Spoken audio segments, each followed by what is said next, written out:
bardu dani jamsu chi dagi jinso jibe sonam jindro la penjuru sanjin rubar shu sanje chudan soji chonamala Changshu bardu dani jamsu chi dagi jinso jibe sonam Rola penchura sanje drupara sho semje tamje devata deve juda dembara jurji dunga da dunga ji juda tawara jurji dunga la mebe deva da mindavara jurji nyere chadana tra Tanyam la ne para jurji semje tamje deva da deve juda dembra jurji dunga da dunga ji juda tavara jurji dunga la me pe deva da mendra vara jurji nyere cha da da da Tanyam la ne para jurji semje tamje deva da deve juda dembra jurji Dunga da dunga ji ju da talvara jur ji dunga la me pe dewa da min talvara jur ji nyere cha da talve tanyum da ne para jur ji. To the excellent Buddha, Dharma, and Sangha, I go for refuge until enlightenment is won. By the merit of giving and the other perfections, may I attain Buddhahood for the sake of all beings. May all beings be happy and have the causes of happiness. May they be free from suffering and the cause of suffering. May they never be separated from sorrowless bliss. May they dwell in equanimity without attachment and hatred to those near and far. Thank you.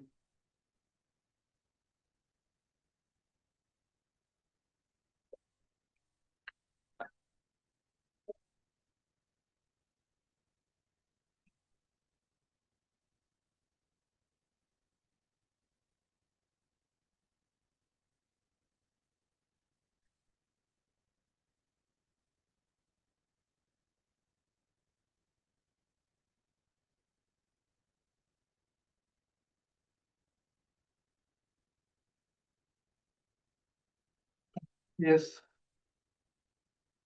Yeah. Thank you for coming. And yeah, today I'm trying to say something about the three jewel, and I hope I can like make sense with my broken English. And before we begin the main Dharma teaching, I want to say it is very important to understand like one key point. Buddhism is not a single fixed system, and it has different level of understanding. The Buddha taught teachings according to the capacity, interest, and the mental disposition of the audience. Now,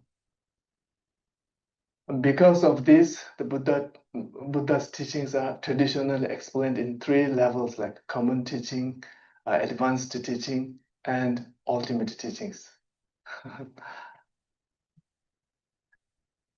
So today, the topic, the three jewel, can also be understood the three same three ways: the common or beginner three jewels, and the advanced three jewels, and the ultimate three jewels.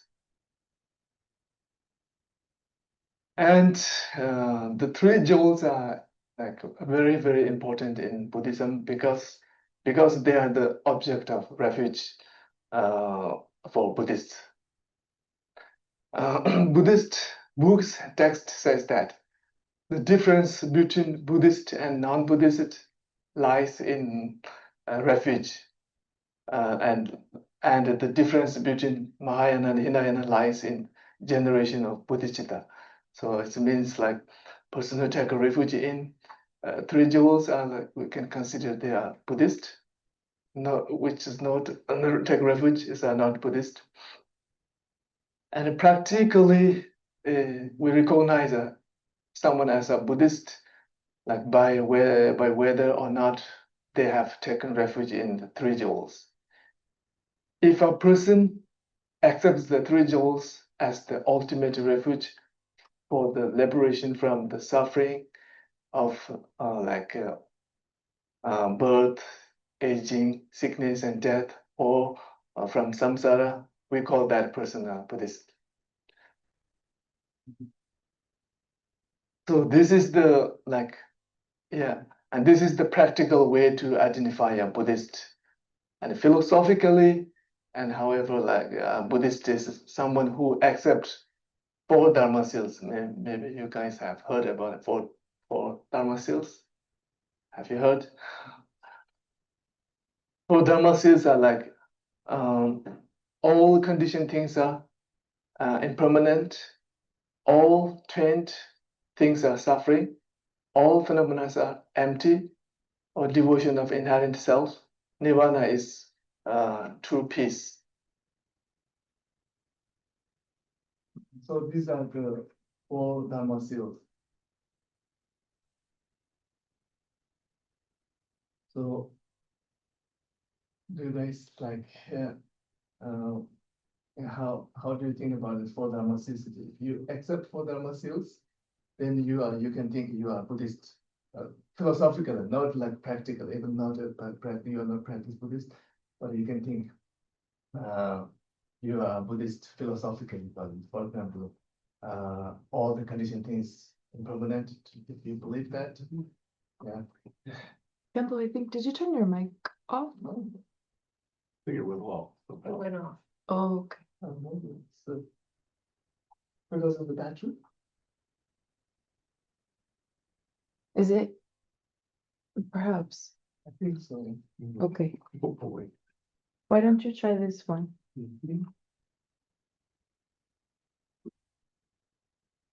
I'll take the battery.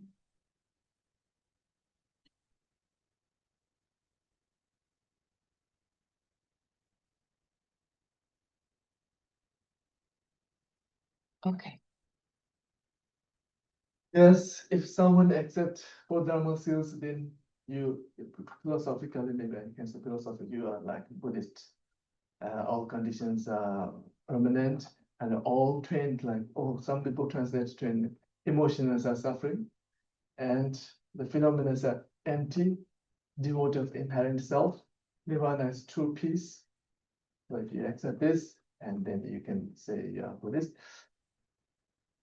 Therefore, it is very important to understand the three jewel, not only if you are Buddhist, but also if you wish to understand Buddhism, or without knowing that three jewels are, it's very hard to truly speak about Buddhism or understand the Buddhist path. Even you are study of Buddhism, if you want to know something about, you must know the three jewels. Three jewels is if you practice, it's a gateway to go into the Buddhism. And also, if you want to know about Buddhism, you must first know three jewels. And three jewels also cover, I think, almost of the Buddhist teachings. And then what are the three jewels?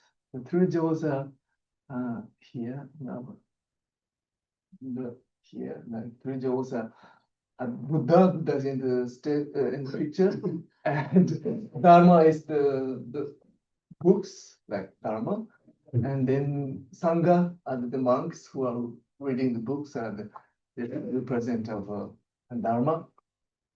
And in Tibetan we called Sangye Buddha and Chö and Dharma and Genen Sangha.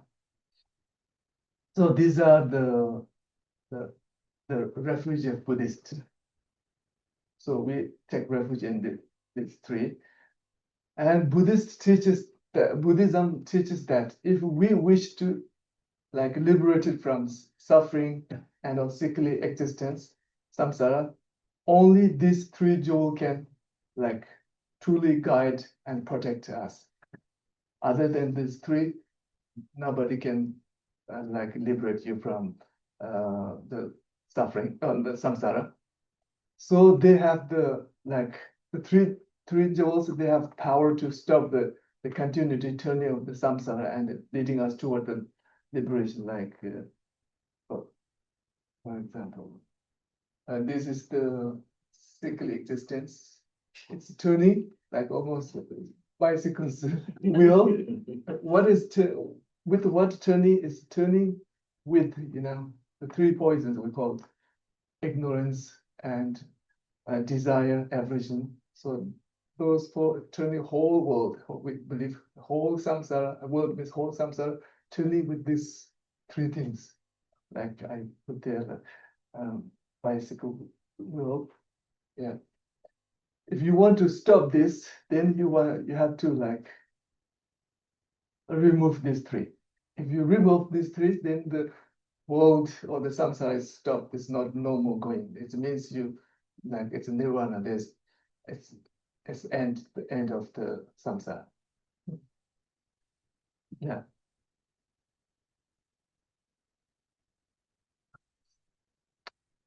Today we'll learn about the three jewels one by one, and then beginning with Buddha. And the first three jewels is Buddha.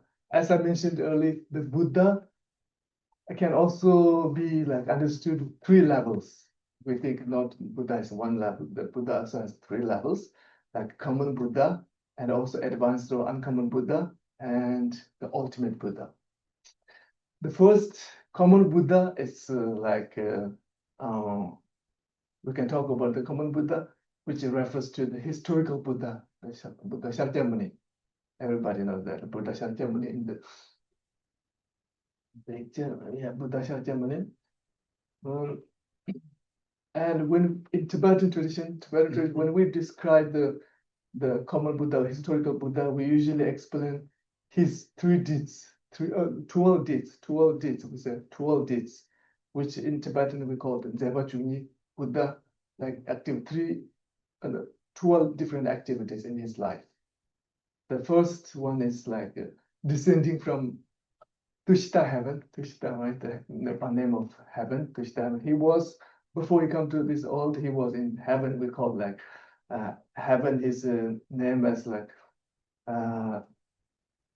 Sveta Kutu or Sveta Ketu or something, Sveta Ketu, we can Tambato Kapo. And he empowered Maitreya Buddha, we call Maitreya, as his successor, and then he choose the perfect time and then like choose time and place and family, and then the mother descend came to the world.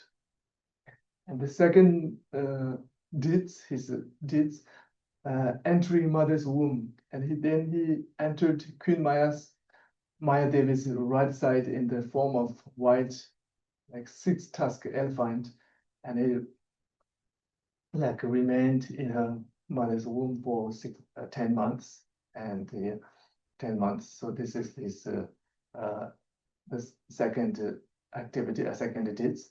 And then Buddha's birth, the birth at Lumbini is the third deeds, his third deeds. He was born painlessly in Lumbini and took 7 steps in the 4 direction with the lotuses blowing beneath his feet, and was named Siddhartha. And then fourth is mastery the worldly art, and he trained in many like worldly arts and science, and in excelling like beyond all other like guide, being skillful with all what we need to learn in the royal. He learned and he became very skillful. And the 5 his deeds is enjoying life in the palace. Like he got married with Yashoda and enjoy whole loyal luxury lifestyle. And then the 6th one is renouncing worldly life after he seeing old age, sickness, death, and the renunciant, and he abandoned the palace life at night and went to forest. The 7 practice austerity, right? And near the Narayana River, he practiced extreme asceticism for 6 years until he fall down.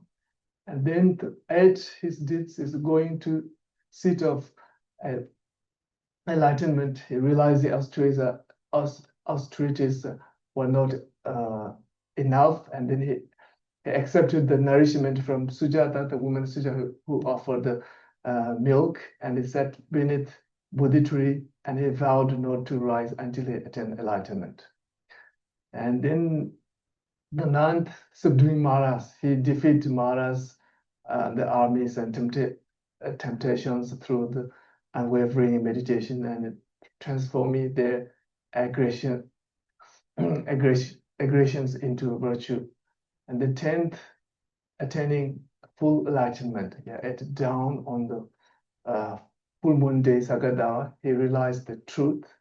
Then he eliminated all obscuration and attained perfect Buddhahood. And the 11th is turning wheel of Dharma, and out of his compassion, he taught 3 wheels of Dharma according to the being's capacity and guide countless disciples toward liberation. And the 12th, passing into Nirvana, Kushalnaga in India, Kushalnaga, he demonstrated permanent by passing into non-abiding Nirvana and the living relics, objects of the refuge for the future generations. So yeah, this is the historical Buddha who took like 12 different activities. This is the common, like we can common Buddha. Yeah, and do you have any like question, or you can stop me if you don't understand? Yeah.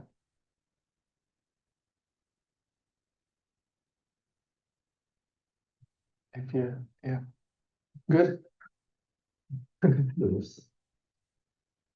Yeah, in this case, yeah, in this case, Buddha is the like in this case, the Buddha is the teacher that one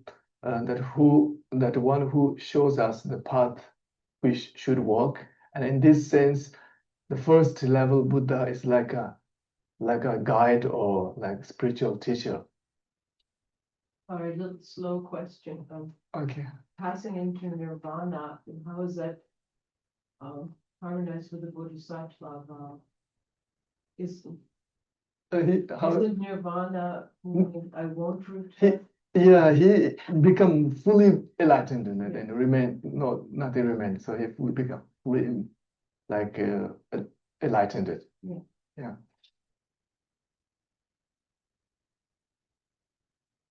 So you see, so how here, okay. He didn't break his bodhisattva vow, you mean? No, yeah, isn't the bodhisattva vow I return till the last blade of grass is enlightened, rather than staying for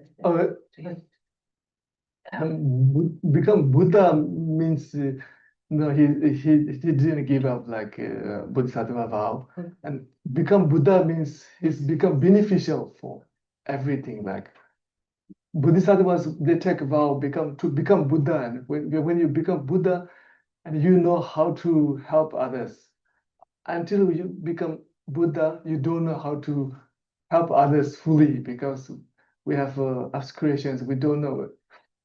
Even I like teach you something. If I give you a lesson or something, I don't know it will help you or not because we have no omniscient. We are not omniscient. We are not omniscient. It will help or not. We are not sure. But when you become Buddha, then you have omniscient. You have omniscience. You become omniscient, so you know how to help others. Yeah.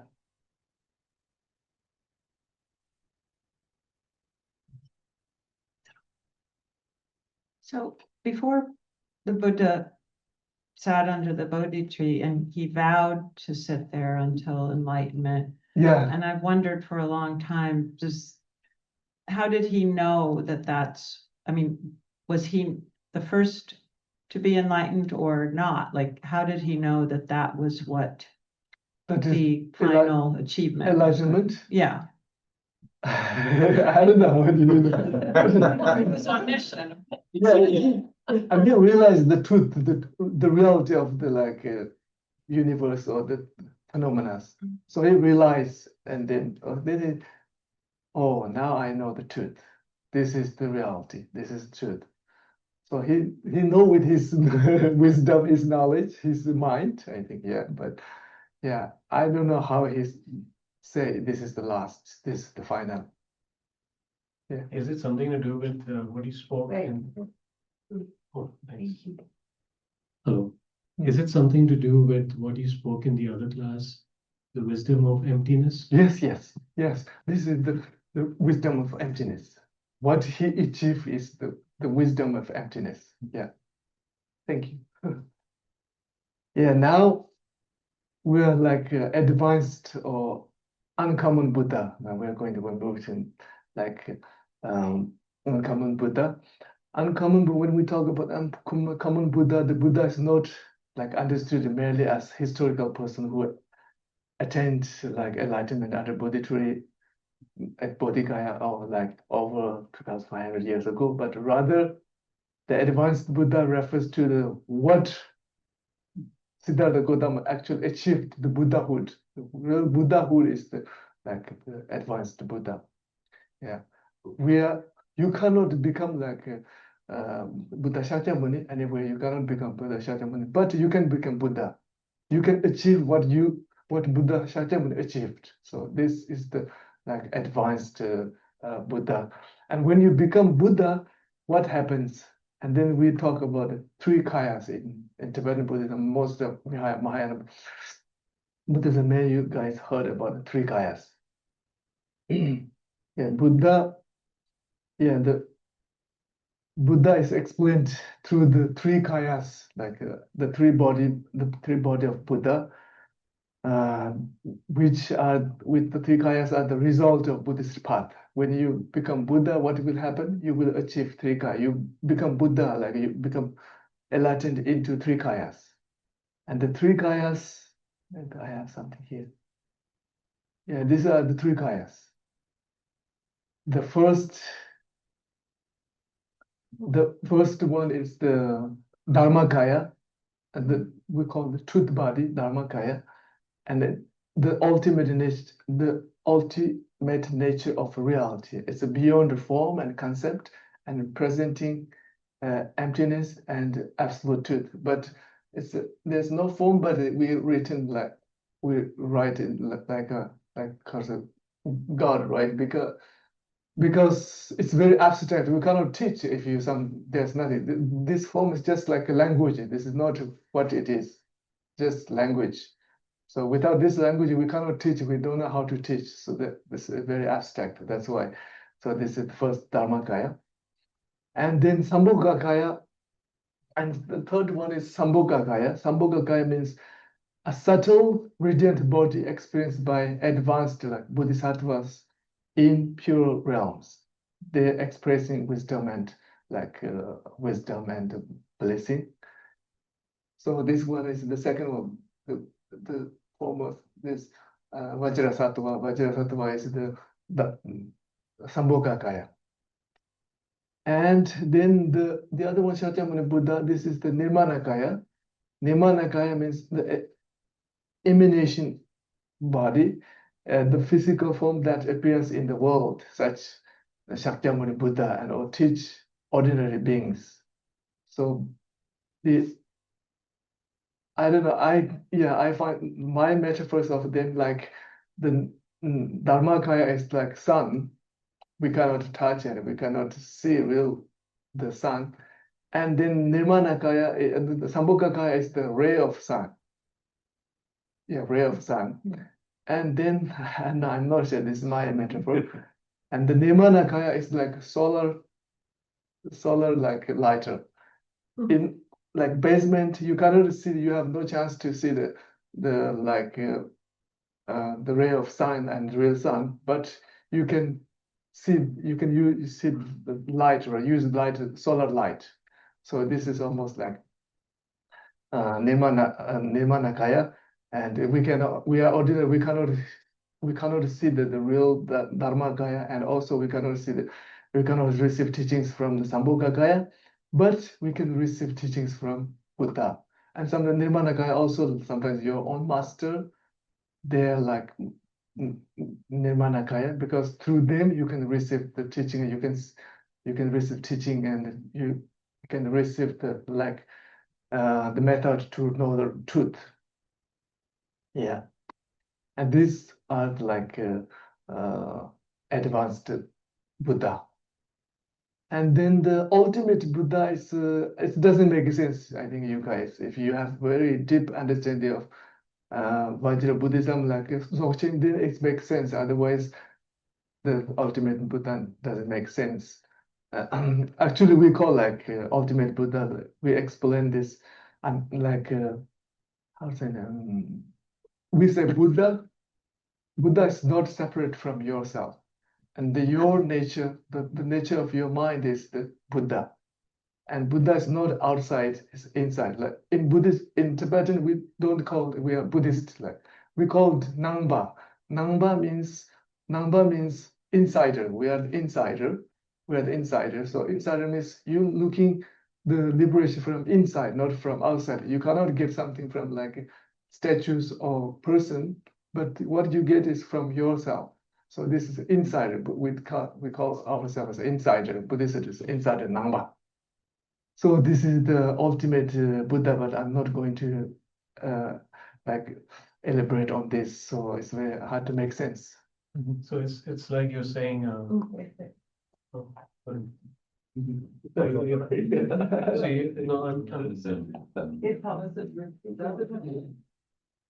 so what I'm trying to understand is that what you're saying is that when you reach that posture, you are getting the answers to your questions from within yourself rather than going outside to search for it. Yeah. Right. Okay. And according to like the Vajrayana Buddhism, or they say you have all the quality of Buddhas within yourself. Yeah, they don't come from Buddha. Buddha cannot give you the qualities Buddha, but they're already within your deep. You can discover one by one. So it's basically you're saying the consciousness of your person has to be, you know. Consciousness. Maybe I'm not using the right word. The term we use, consciousness is very different. But maybe you can understand that way for you. But yeah, you don't use consciousness. The term, consciousness is very different for Buddhist. Because you're focusing on the idea of emptiness, right? Yeah, emptiness and the nature of mind. You can say maybe nature of mind. But that is not ordinary mind. In Dzogchen, like we call it Rigpa, and that is beyond the ordinary mind. It's very hard. I don't know. It can't make sense. It's very hard to. So that's the phrase that if I just speak loud, can't you hear me? It's for the people on screen. Oh, Zoom now. Yes. Hello, Zoom. Everybody zooming in and out. So the ultimate.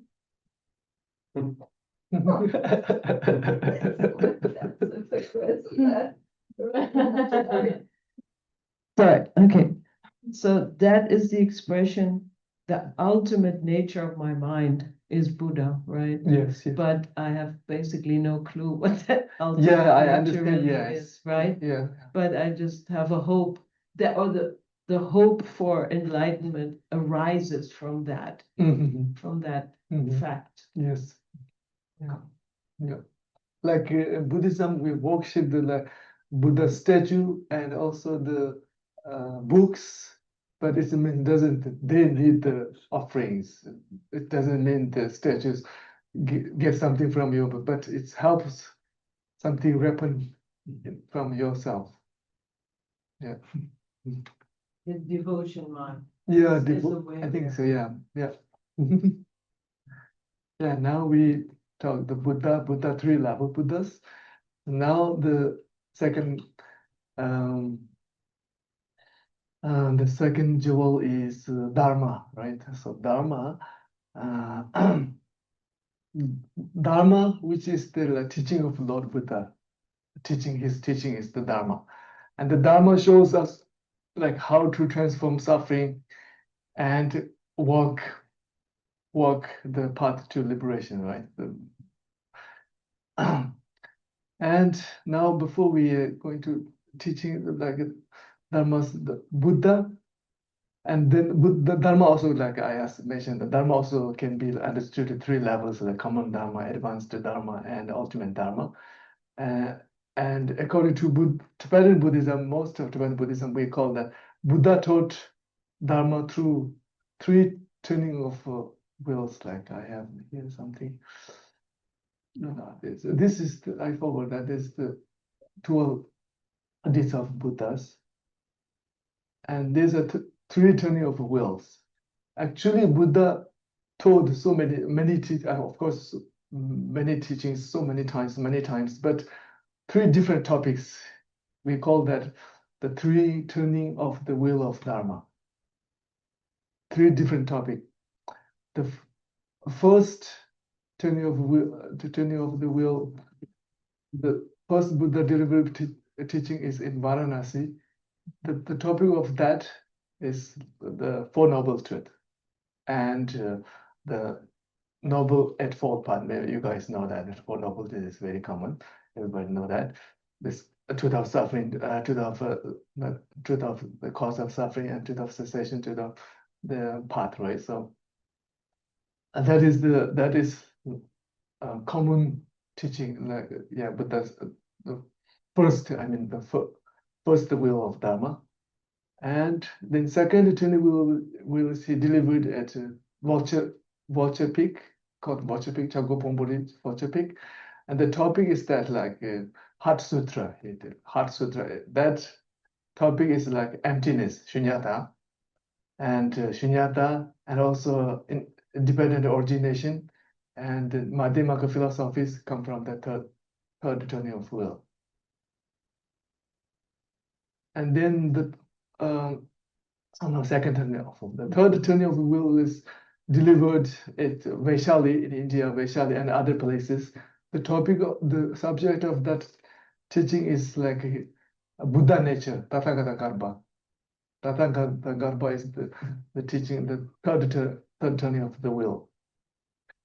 So Tathagata Garbha, like it teaches like luminous nature of mind, or then Yogacara perspective, Yogacara, one of pillars of in Buddhism, and also the sutras like something Nirmochana says something in Tibetan, Gombangi Bhattacharya.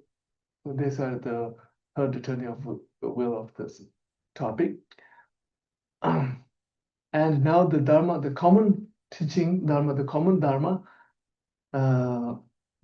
Dharma acts as like antidote of three poisons, ignorance, desire, aversion. And the three antidotes are the like, we call them three training in Buddhism, also Tibetan, we call it labasum.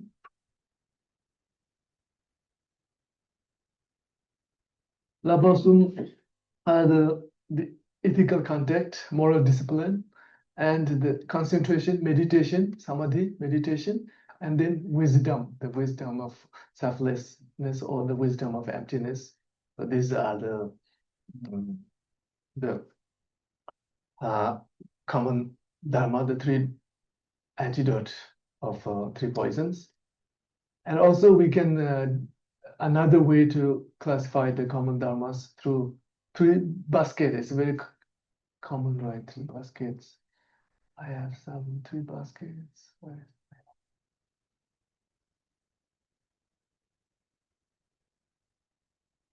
Yeah, these are the three baskets called Vinaya Pitaka. It's the basket of discipline, the rules and ethical guideline for monks and nuns and the sanghas. And then Sutra Pitaka, the basket of discourses, the Buddha's sermons and teachings on life, meditation, and liberation. Then Abhidhamma Pitaka, the basket of higher doctrine as systematic analysis of mind and matter and the reality. And this like analyze the five aggregates analysis. Yeah, they talk about fire aggregation. Yeah, these are called common teaching because they are why they are common teaching? Because they are accepted and practiced by all Buddhist traditions like Theravada, Mahayana, Vajrayana.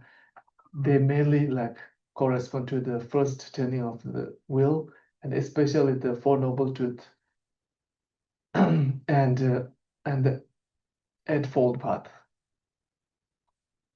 And now advanced and uncommon dharma, maybe we can put the which is a bodhicitta and the wisdom of emptiness. So they are the only Mahayana traditions, they practice this bodhicitta and the wisdom of emptiness. So yeah, this Mahayana uncommon dharma, the advanced dharma. So bodhicitta, I think everybody know, right? Bodhicitta is like awaken the heart and mind that aspire to attain fully enlightenment, not only for one's own peace, but in order to liberate all sentient beings from suffering. It arises from deep compassion that cannot bear others' pain, and from wisdom that sees how deeply interconnected all lives are. And Bodhicitta, like our motivation shift from self-centered concern to universal responsibility. In Mahayana Buddhism, the bodhicitta is the root of the bodhisattva path, and without it, like practice remain limited, and with it, even small action become cause of awakening. Yeah, this is bodhicitta. I hope it makes sense. Yeah, you understand? Did you get something from it? Okay, thank you. Yeah. And then the wisdom, emptiness is like insight that all phenomena lack inherent interdependent existence. Everything like arises through cause and condition and through mental designation, and nothing exists as a fixed or solid essence on its own. And realizing emptiness does not deny, like we think, a princess and lead to nihilism, but instead it like frees the mind from clinging, fear, and rigid views. And this wisdom cut the root of suffering, and grasping it a truly existing self and world, and allow compassion and skillful action to arise naturally. Yeah, this is the advanced Dharma and bodhicitta and wisdom of emptiness. So do you guys have any question about this? No?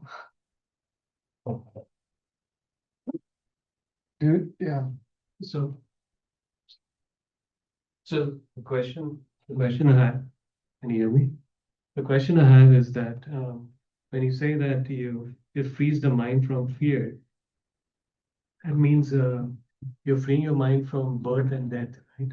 Yes. That's the purpose of the Buddha's path, right? Okay. So From what?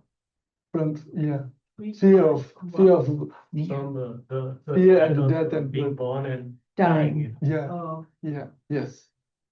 I just have a question. It seems for me, and I think for a lot of the people here in the West trying to be good students of the Buddha, the hardest thing is this concept of emptiness when we apply it to the self. You know, the ego is just so excited here in the West. And I'm just wondering if that doesn't seem to happen so much in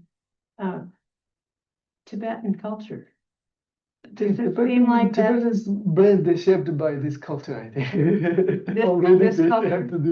Shaped by this culture. Oh dear. This idea, I think.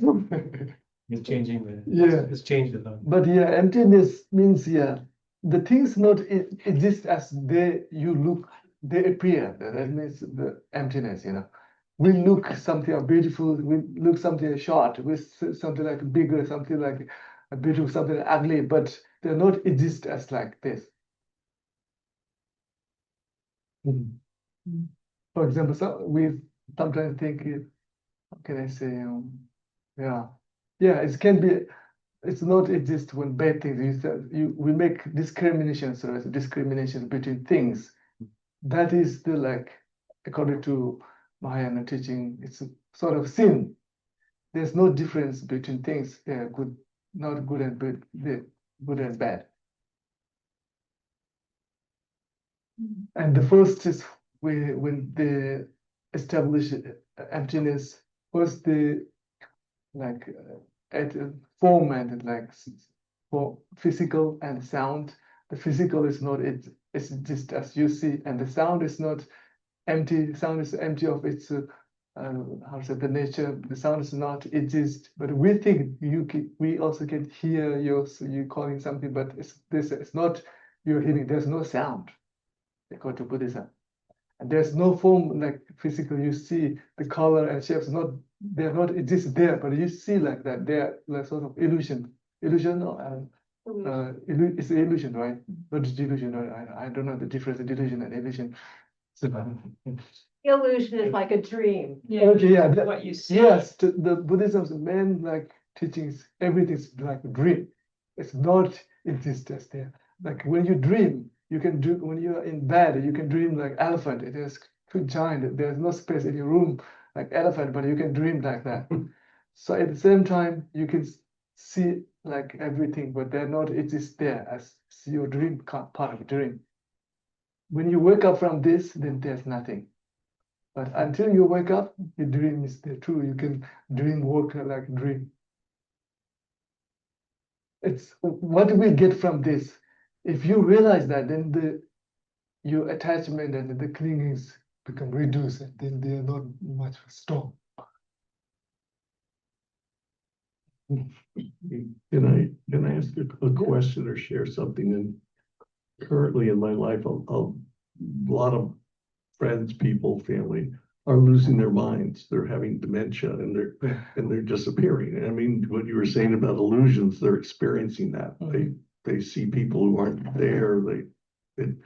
And some see nothing anymore, and some are choosing to end their life consciously before it's a burden on their family. And I'm just wondering, I kind of can relate to letting go, but it's almost like there isn't anybody there letting go anymore. Yeah, letting go is very hard. You have to find a reason, right? Otherwise, you cannot letting go. You realize they're not.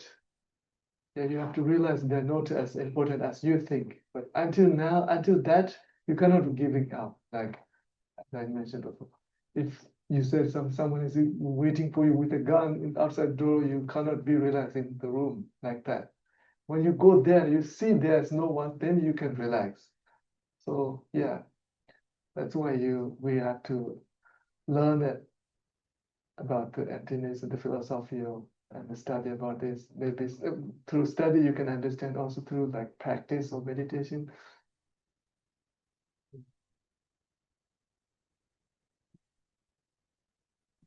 I have a question. Can you hear me? Yes, we can hear you. Okay, wonderful. So earlier you mentioned like the Bodhisattva cannot stand the suffering of others, but also we can't truly help others until we're a Buddha. I mean, we can't fully, completely help others. So I'm just wondering, kind of with the play between that, and we live in a world of so much suffering, and yet, I mean, so where can you say something about sort of the negotiating, like helping others and becoming a Buddha to truly help others, but living among so much suffering immediately? Thank you. To know others' suffering is very important in Buddhism. The first Buddha's teaching is truth of suffering. You must know the suffering is there, and you should know your own suffering, and you also should know the others' suffering. Once you know others' suffering, then you never like harm others. You never make them suffer again. If you know that, you don't want that suffering, and you also don't. For example, I don't know if I can say that. I watch like video clips. Some people they burning the cow alive. So if they don't have like think the cow is have suffering, if they know that, they never do that. But they have no this idea. So like that, to knowing others' suffering is very important. So that's why we need the compassion, because we need the compassion, right? That's why we need compassion. If we have compassion, you have love and compassion, then you're not going to harm others. Then you try to help. Then you think the peoples are suffering because of their illusion. Then you have a compassion, like you want to save them from this suffering. So this is like a bodhisattva way. You don't want suffering anyone, like bodhisattvas I mentioned before. They think the sentient beings like mothers want only child. If our mothers have only child, they don't want to suffer his child. They can do everything for the child, right? Likewise, yeah, bodhisattvas, they want to do everything for others who are going through suffering. Yeah. Yes. And then the ultimate, we learned the common dharma and uncommon dharma, and ultimate dharma. There's there's nothing. There's ultimate dharma, but it doesn't make. I'm not going to talk about that. Where's Dzogchen? Dzogchen is the ultimate dharma, but it's still hard to make sense with my broken English. You know? Can you share an example? I said, the ultimate Buddha is your nature of your mind, right? And then to knowing that is like ultimate Dharma. To knowing that, to realize that. Yeah. Yes. In Buddhism, it's very different. It looks like it's a religion. They have a lot of deities and everything, but in the end, they're almost like what do you call no religion. They don't accept anything in the end, but temporarily Buddhists use many like tools, like they use the deities like tools, and then many things here. And also we can teach dharmas through many languages, like idols, and also like dancing, and many things, like we can use many languages to teach the dharma. And also like So when Baba came to Tibet, did he just teach? And Baba came to Tibet, and did he immediately teach Dzogchen, or did he first teach traditional Buddhism from Varanasi? No, from the university in India, or how did that develop? I'm not sure what teaching he taught first, but he didn't teach Dzogchen much. Only like his consort Yeshitoju and few like his trust people. He didn't teach Dzogchen publicly. No, he never did that. Yeah. Third question. So, means what I understand here is that you talk about there's a big role of experience, which is part of this journey, which you're talking about, the understanding the wisdom of emptiness. How does that journey play a role in that kind of, because eventually that journey will prompt you to do certain actions, and that action will kind of prompt you to kind of become more, what do you call, introspective. You know, so how does that kind of, how do you define, how would you explain the role of journey in this experience kind of thing, where you are eventually building yourself up to that that position, you know? You understand what I'm saying? There's so many ways to you realize the emptiness. So many ways, not one. Right. So many ways. We call Buddha's 84,000 teaching, right? 84,000 teachings are like different way to go there. But yeah, it's like for example, the Theravada and tradition different than Mahayanas, and then Zen. They also have special way to realize the nature of the phenomena or nature of the mind. And Tibetan Buddhism also there we have many schools. We each must have the unique way to realize that part. And Dzogchen, we said this is also we said most advanced way to realize the emptiness. Yeah, there's so many ways, So not many one different fixed way. I before earlier I mentioned before that Buddhism is not a fixed system. There are many ways to realize. Thank you. Yeah, and now we are going to the third jewel, Sangha, and Sangha is like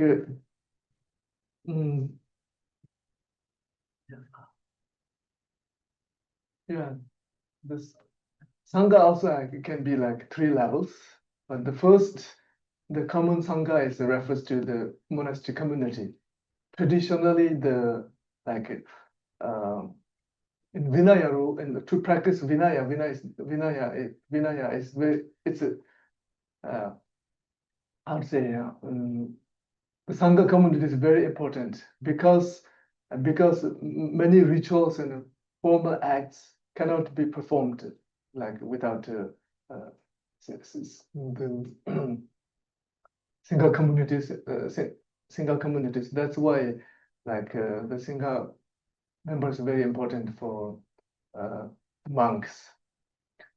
And for example, to ordain a new monk, we need a sufficient member of Sangha member. And also, like we have the monks by month, like after every 15 or 14 days, we have in Sanskrit like posada or something ceremony of restoring vows. Also cannot be without communities, the sanghas.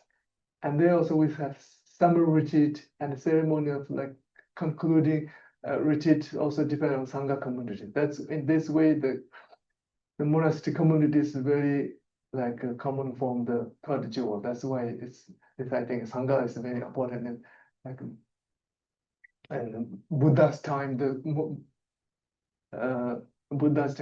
monks they practice Vinaya, right? So that's why I think the one of like 3 jewels is Sangha members. Yeah.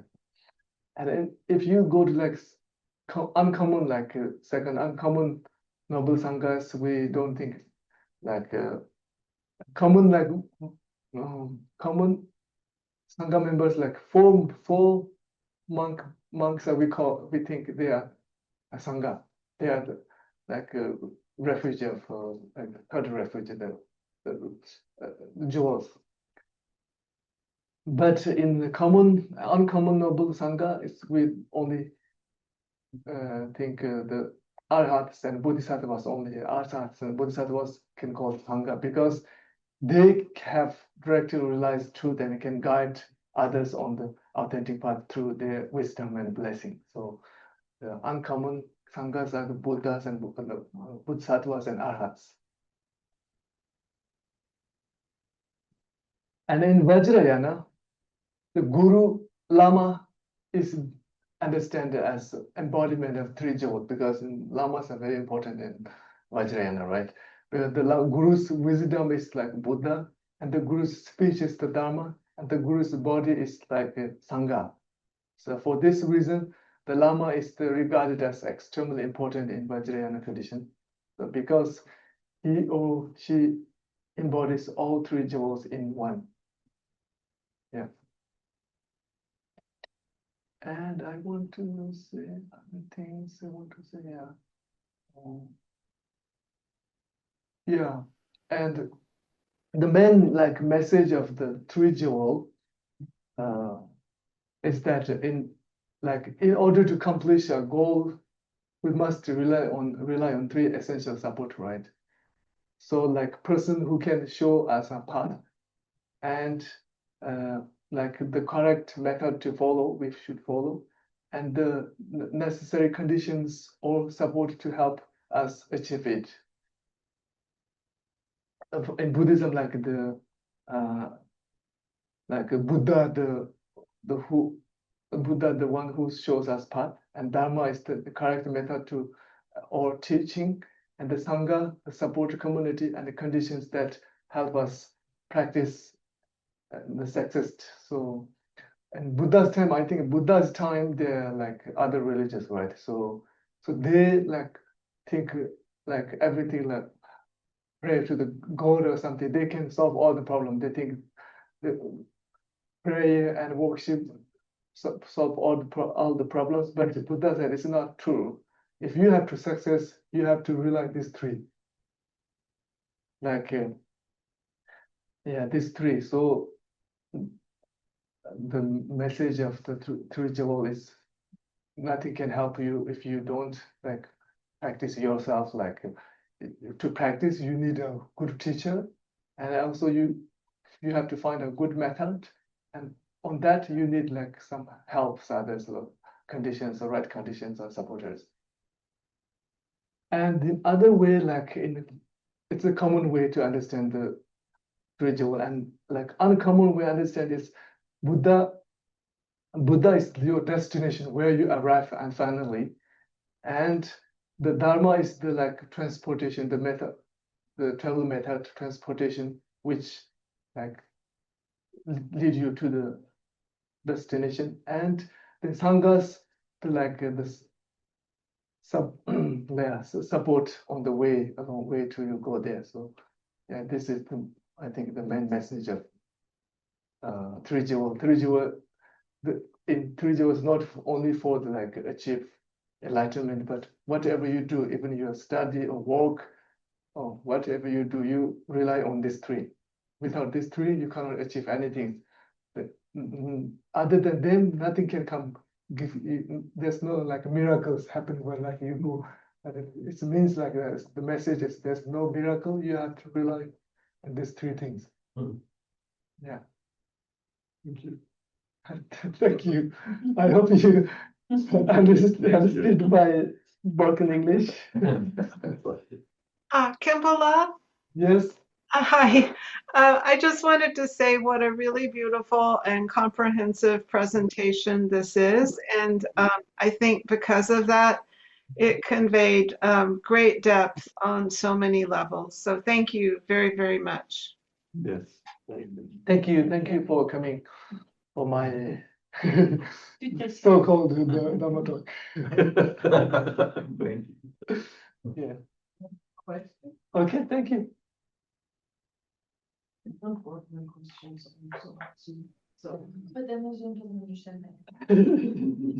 So, Vajrayana and the guru relationship. There are many problems that have manifested in the West with the guru-student relationship, and there's also ties into women's relationship with the guru. There's a special area, and then I've heard sometimes there's the approach that some teachers say, well, I'm your spiritual friend.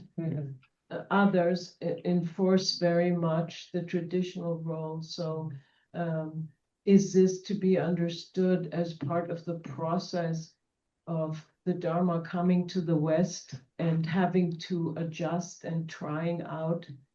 I think, yeah, this is a process. It's beginning, right? There's some people take advantages in using the Dharma, but slowly now everybody knows what is the real teacher, what the teacher's responsibility, what is the student's responsibility. Like now we have access to all the books and all the teachings. So, if you find a real master or Vajrayana master, it's very difficult to, they say, you have to check for 3 years sometimes. The master also have to check the student for 3 years. Yeah. So Thank you. you cannot, like, you take a random teacher and receive the Vajrayana teachings. You can receive like common teachings, but the Vajrayana real tantric practice is very different. You cannot, even we don't be very careful find out like Vajrayana teacher. We have to think a lot of, we have to think a lot of things. Oh, I will not become against with him, and we have to think a lot of, we don't receive the tantric teachings of random master. They would have it. Even he's a great teacher, if you're like not comfortable in some situation, we never receive. Yeah. Thank you. Yeah. Thank you. Thank you.